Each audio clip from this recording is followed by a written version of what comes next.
Do really company boycott advertisement in Facebook? Reasons behind. Back in May, regards with Floyd's incident, Donald Trump, President of America, twittered a phrase: "When the looting starts, the shooting starts." The above quoted phrase was used to link bullying and calling out the black community. The few hours later, the sum of the quotes was posted on President's official Facebook account. Twitter responded to the tweet by flagging President Trump for rising violence and then removed and hidden the tweet almost immediately. One who uses Twitter would know flagging and hidden means. That is nothing but the tweet will be available to everyone, but with a warning underlying the fact of violence. But Facebook didn't address the issue and it allowed to stay on the platform. Later, CEO Mark Zuckerberg addressed the public, stating that the post was only allowed to stay since it referred to troops being setting out and the people had to know what action the government was carrying out. However, his explanation isn't convincible. People started lashing for absolute negligence. Well, it's nothing new to them. They have been always pointed out for not shouting out the hate speech and racism and the private policies. This time, this is no difference at all. However, the hot topic Black Lives Matter and support from the various countries against racism. This negligence of Facebook is noted with an eagle eye, as Facebook for a long period promoted harsh speeches against black, favoritism towards whiteism and some uncultured points of supremacist peoples, thus leading to the today's boycott Facebook.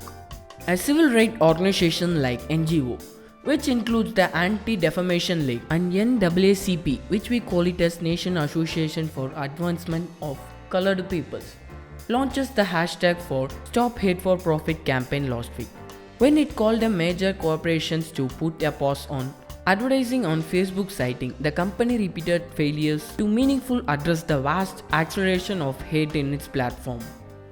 Several top-tier organizations, which are Coca-Cola, Dashland, Eddie Bayer, Hershey's, Honda, and other companies.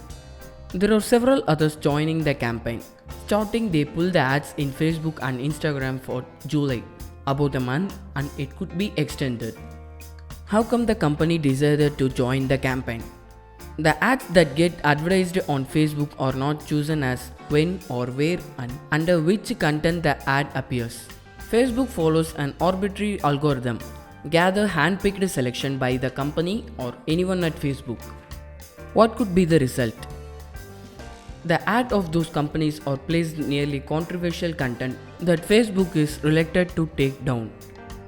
This gives the people wrong idea that those companies are also promoting those controversial content, making them looking bad.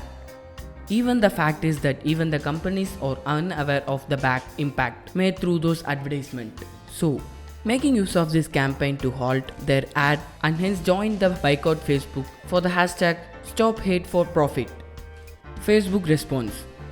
The Vice President Carolyn Everon of Facebook said, "We deeply respect any brand decision and remain focused on the important work of removing hate speech and providing critical voting information. Our conversation with marketers and civil rights organizations are about how together we can be a force for good." The ad loss set a huge setback to Facebook. On June 27, Mark Zuckerberg lost around $7 billion in personal wealth. This makes people believe is the only way to make Facebook to listen and rearrange the current policy on what being promoted or not. So sit back in sofa and comment your opinions about Facebook policy, what you are thinking. Thanks for watching.